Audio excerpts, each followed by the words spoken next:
Jika di edisi sebelumnya kita telah merangkum film-film horor asal Hollywood, maka di edisi kali ini kita akan mencoba merangkum film horor produk lokal, yaitu The Doll. The Doll sendiri merupakan film horor Indonesia garapan sutradara Rocky Soraya.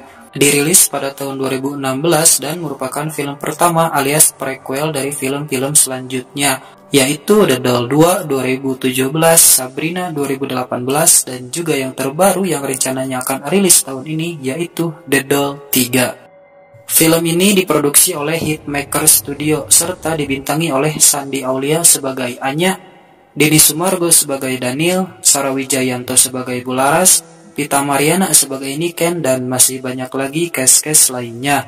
So, tanpa berlama-lama lagi, kita langsung saja menuju rangkuman filmnya. Seperti biasa, sebelum lanjut, kita kasih peringatan dulu ya buat kalian jika video ini mengandung spoiler konten. Dan oke Juripers, ini dia The Doll.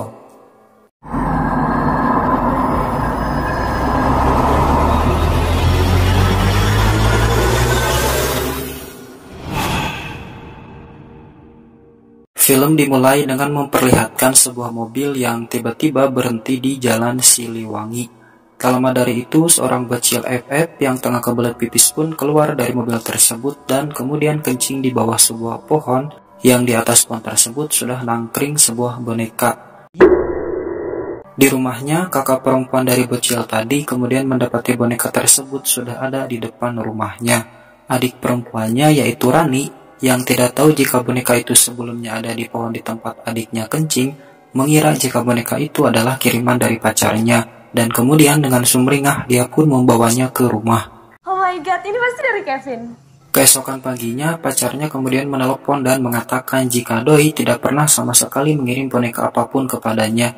Jangan pura-pura nggak tahu deh. Terus, bonekanya dari siapa? Mendengar itu, Rani pun terkejut dan tiba-tiba menemukan sebuah kertas bertuliskan, "Yuk main petak umpet dan coba cari aku." Setelah itu, Rani dan kakaknya kemudian kembali mendapati peristiwa aneh, kali ini di WC rumahnya. Di WC itu, mereka kembali mendapati sebuah tulisan aneh dan kali ini tulisan tersebut tertulis di dinding kamar mandinya, bersama dengan boneka yang tiba-tiba sudah ada di WC-nya. Setelah itu adiknya kemudian datang dan mengatakan jika boneka itu adalah boneka yang terdapat di atas pohon ketika dia kencing sebelumnya. Mendengar itu, Rani kemudian membuang boneka tersebut ke tempat sampah. Di malam hari, Rani dan kakaknya tiba-tiba mendengar suara teriakan dari kamar adiknya. Dan setelah dicek, mereka pun mendapati kaki adiknya tersebut yang tiba-tiba sudah terluka parah. Sementara itu, boneka yang tadi sudah dibuang oleh Rani kemudian tiba-tiba muncul lagi di rumah mereka. Menyadari jika di rumahnya telah terjadi hal-hal goib, mereka pun menghubungi seorang pasutri yang dikenal ahli dalam hal-hal goib, yaitu Bularas dan juga suaminya Pak Dedi. Setelah itu, persoalan goib di rumah mereka pun berhasil dibereskan, yang mana keberhasilannya tersebut harus dibayar mahal dengan kematian suaminya yaitu Pak Dedi. Beberapa bulan kemudian di Jakarta, kita diperkenalkan dengan Daniel, seorang pekerja proyek yang tengah menemui istrinya yang juga merupakan seorang pengrajin boneka, yaitu Anya di rumah kontrakannya. Di sana, Daniel memberitahukan kabar gembira kepada Anya jika perusahaan tempatnya bekerja telah memberinya sebuah promosi yang membuatnya naik jabatan menjadi seorang asisten atasannya, yaitu Pak Rianto. Dan Pak Rianto ini sedang mengerjakan sebuah proyek di Bandung. Dan tak hanya itu saja, Daniel juga mengajak Anya untuk pindah ke Bandung karena Daniel telah mengkredit sebuah rumah baru di sana. Setelah itu mereka berdua pun pindah ke Bandung dan mulai menempati rumah baru mereka. Di rumah baru itu, Anya kemudian bertemu dengan tetangga depan rumahnya yaitu Niken. Assalamualaikum. Namanya Ngali. Kenalin, Niken. Beralih ke tempat kerja Daniel, di sana dia menemukan sebuah masalah yaitu para bawahannya pada menolak untuk menebang sebuah pohon yang ada di area proyeknya, yang dimana pohon tersebut adalah pohon yang sama tempat sebuah boneka nangkring di atasnya.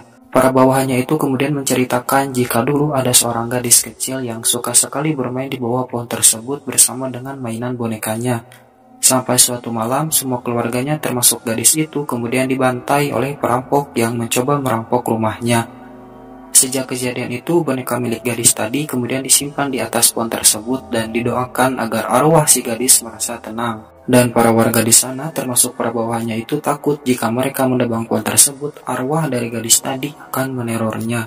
Mendengar itu, Daniel pun tak sedikit pun mempercayainya dan tetap menebang pohon tersebut karena menurutnya jika mereka tidak menebang pohon tersebut, proyek mereka akan terhambat dan mereka semua akan dipecat.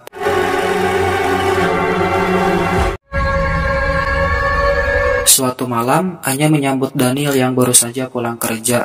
Dan tak lama dari itu, Anya kemudian menemukan boneka di mobil Daniel yang ternyata boneka itu adalah boneka dari pohon yang telah Daniel tebang. Awalnya Daniel menyuruh Anya untuk membuang bonekanya karena sudah kotor. Tapi karena Anya merupakan seorang pengrajin boneka, dia pun memutuskan untuk membawanya ke rumah, membersihkannya dan kemudian menyimpannya bersama dengan semua boneka ciptaannya. Di malam itu juga, Daniel yang tengah tidur kemudian memimpikan kejadian kelam di masa lalunya ketika dia masih kecil. Dan dari sini kita pun dibawa menuju ke cerita di masa lalunya. Diceritakan ketika Daniel masih kecil, Daniel ini hidup serba kekurangan di mana kedua orang tuanya merupakan keluarga miskin. Sampai pada suatu hari, Daniel menyaksikan ibunya sendiri meninggalkan ayahnya karena sudah tidak kuat hidup miskin. Setelah ditinggalkan oleh istrinya, ayah Daniel pun merasa frustasi dan kemudian melakukan bunuh diri dan lagi-lagi kejadian naas itu kembali disaksikan sendiri oleh Daniel. Keesokan paginya, Niken yang sedang bersama Anya di rumah barunya tiba-tiba terkejut ketika menemukan boneka yang dipercaya oleh warga setempat adalah boneka terkutuk ada di rumah Anya. Niken pun memberitahu Anya tentang asal-usul boneka tersebut seperti yang telah diberitahukan oleh bawahan Daniel sebelumnya. Dan di sini pun kita akhirnya diberitahu jika boneka tersebut bernama Gawiyah. Boneka itu namanya Gawiyah. Niken pun menyarankan Anya agar segera mengembalikan boneka tersebut ke tempatnya semula. Kembali di malam hari, di tengah hujan yang lumayan deras, Anya yang tengah sendiri di rumahnya karena Daniel belum pulang, tiba-tiba melihat seorang anak perempuan kecil memakai jas hujan di depan rumahnya. Anya yang tak tega melihat anak kecil itu kehujanan, kemudian mengajaknya masuk ke dalam rumahnya. Kamu ngapain di sini? Nama kamu siapa? Uci. Tak lama setelah itu, Anya kemudian menelpon Niken dan menanyakan tentang anak gadis berusia 5 tahunan itu. Dengan harapan mungkin saja Niken tahu anak tersebut adalah anak tetangganya yang lain yang mungkin saja sedang tersesat. Namun Niken mengatakan jika di komplek tersebut satu-satunya anak yang berusia 5 tahunan hanyalah anaknya saja dan anaknya pun pada waktu itu sedang berada di rumahnya. Anya pun mengatakan jika anak yang ada di rumahnya itu bernama Uci. Niken yang mendengar ucapan Anya itu pun tiba-tiba menyuruh Anya untuk berhati-hati. Karena ternyata Uci itu adalah nama dari gadis kecil pemilik boneka Gawiyah yang telah meninggal. Uci itu nama anak perempuan yang punya boneka Gawiyah. Setelah itu Anya pun memutuskan untuk menemui anak tersebut dan mencoba untuk memastikannya. Sampai akhirnya tibalah dia di kamar bonekanya. Dan di sana dia kemudian diteror oleh arwah mendiang Uci yang mencoba membunuhnya. Tapi tak lama dari itu Niken kemudian datang dan menyelamatkan Anya. Setelah itu Niken dan Anya pun memutuskan untuk membawa kembali boneka tersebut ke tempat asalnya di sebuah pohon. Singkat cerita mereka pun sampai di tempat tujuan. Dan betapa terkejutnya mereka ketika menyaksikan pohon tempat boneka itu berasal kini sudah ditebang. Melihat itu Niken pun memutuskan untuk memanggil Ustadz Wahid dan kemudian menyuruhnya untuk menguburkan boneka tersebut di dekat pohon dan kemudian mendoakannya. Setelah selesai menguburkan bonekanya, mereka berdua pun kembali pulang ke rumah. Di rumahnya, Anya memasuki sebuah ruangan dan kemudian dikejutkan dengan kehadiran boneka Gawiyah yang tiba-tiba muncul kembali di rumahnya. Setelah itu Anya pun didatangi oleh arwah Uci yang kemudian menikamnya. Setelah kejadian itu, Daniel kemudian tiba dan mendapati Anya yang terluka di bagian punggungnya. Keesokan paginya, Niken mengatakan kepada Anya jika dia telah meminta Ustadz Wahid untuk menghubungi seseorang yang sebelumnya bisa mengusir arwah Uci yaitu Bularas yang kita lihat tadi di awal film. Sementara itu di tempat kerja Daniel, di sana banyak para warga sekitar yang memprotes terkait dengan pohon boneka di tempat itu yang telah ditebang. Atasannya yaitu Pak Arianto kemudian menyuruh Daniel untuk membereskan persoalan tersebut. Dan jika dia tidak bisa membereskan hal tersebut maka dia akan dipecat. Di malam hari, Anya yang sedang tidur tiba-tiba mendengar suara-suara gertakan di rumahnya. Dan tak lama dari itu arwah Uci kemudian datang dan kembali menyerang Anya. Karena kejadian itu, Daniel pun terbangun dan mendapati paha Anya yang sudah berdarah. Setelah itu Daniel pun mengecek ke WC di kamarnya dan kemudian mendapati boneka Gawiyah beserta coretan-coretan di dinding di kamar mandinya. Keesokan paginya, Ustadz Wahid kemudian mendatangi rumah Bularas dan memintanya untuk menangani kasus serupa yang dulu pernah dilakukannya, yaitu mengusir arwah boneka Gawiyah. Dan Bularas pun menerima tawaran tersebut. Malam pun tiba dan Bularas pun mendatangi rumah Anya untuk membantunya. Di rumah Anya, Bularas kemudian memulai sebuah ritual untuk menghubungkan dirinya dengan sosok arwah Uci, di mana dia akan meminta Uci untuk memaafkan Daniel dan berhenti menghantui keluarganya. Dan jika Uci mau memaafkan Daniel, maka dia akan mencarikan Uci sebuah pohon baru untuk bonekanya. Setelah ritual dijalankan, Bularas pun akhirnya berhasil terhubung dengan arwah Uci, dan kemudian meminta Uci untuk memaafkan Daniel. Namun bukannya memaafkan, Uci malah berontak dan kemudian menyerang Anya. Dikarenakan cara yang telah dilakukan Bularas gagal, dia pun berencana melakukan rencana kedua, yaitu dia akan mengikat arwah Uci ke dalam bonekanya dan kemudian dia secara paksa akan meminta Uci untuk berhenti meneror keluarga Daniel. Dan ketika mereka akan melakukan rencana tersebut, mereka tiba-tiba mendengar suara Niken yang menjerit dari luar. Dan setelah mereka cek, Niken ternyata telah dirasuki oleh arwah Uci dan kemudian melakukan bunuh diri dengan cara menggantung dirinya sendiri. Kenapa arwah Uci bisa merasuki Niken adalah karena Niken telah membantu Anya untuk mengusir dirinya dari rumah Anya dengan cara mengundang Ustadz Wahid dan juga Bularas. Kembali ke rumah Anya, Ibu Laras yang akan melaksanakan ritual keduanya tiba-tiba mendapat telepon dari pembantu di rumahnya yang mengatakan jika anak gadisnya yaitu Sera terkunci di kamarnya dan didatangi oleh arwah Uci yang tiba-tiba berpindah ke sana. Setelah itu Bularas pun segera bergegas ke rumahnya. Setibanya di rumah, Bularas justru malah mendapati Sera baik-baik saja dan di sini dia pun sadar jika itu adalah sebuah jebakan, di mana arwah Uci sengaja memancing Bularas ke rumahnya supaya dia bisa dengan leluasa meneror Anya dan juga Daniel.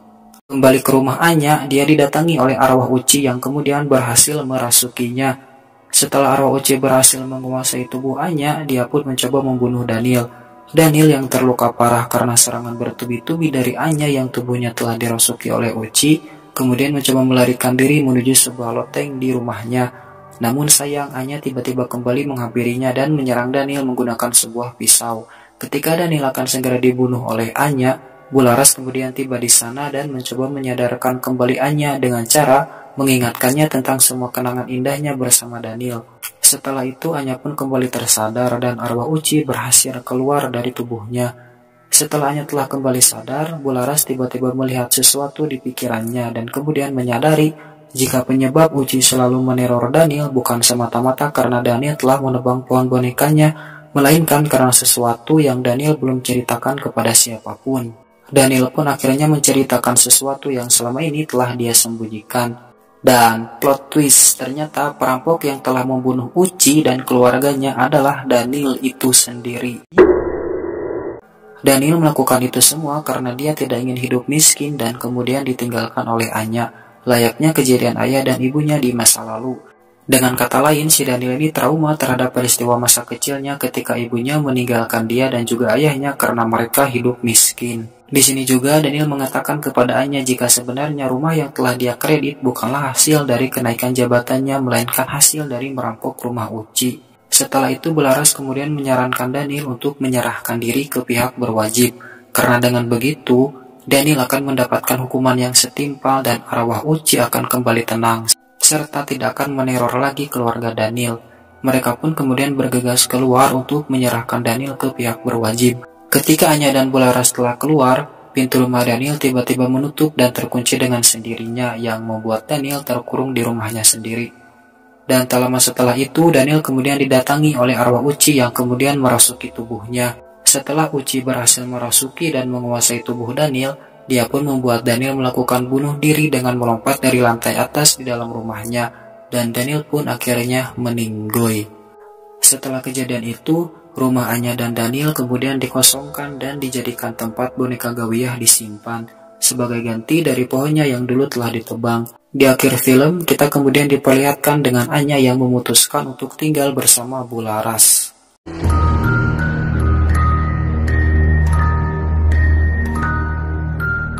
Oke Juripers, itu dia tadi The Doll. Terima kasih buat kalian yang sudah menonton video ini sampai selesai. Jangan lupa untuk membantu channel ini berkembang dengan cara like, komen, dan pastinya subscribe. Karena dengan begitu, saya akan lebih bersemangat lagi dalam mengupload video-video horor kita selanjutnya. So Juripers, panjang umur, sehat selalu, jangan lupa beribadah, dan see you next time di video-video horor kita selanjutnya. Dadah.